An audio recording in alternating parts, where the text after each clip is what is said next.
The seed from which the story begins is that of the tea bush, Camellia sinensis, which produces most of the world's tea. The oldest tea leaves go back 2,150 years and were found in the tomb of China's Jiading emperor. Beginning as an elite practice, tea drinking advanced quickly through China and became widespread by the early Middle Ages. Chinese tea is said to have been introduced to England by the wife of King Charles II, Catherine of Braganza. The bride's native country, Portugal, was the first European nation to enter the Indian Ocean. Its network of bases and colonies included Macau in southern China, which was leased to the Portuguese in 1557 by the ruling Ming dynasty.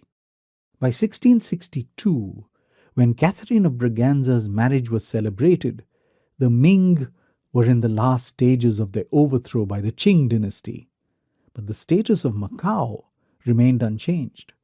This meant that at the time of the wedding, Portugal had been consuming Chinese products for over a century, so the practice of tea drinking was already well established among the country's upper classes. In her dowry, Catherine brought with her two things that would prove to be of world historical importance: a casket of tea and a set of 6 small islands that would later become Bombay, now Mumbai.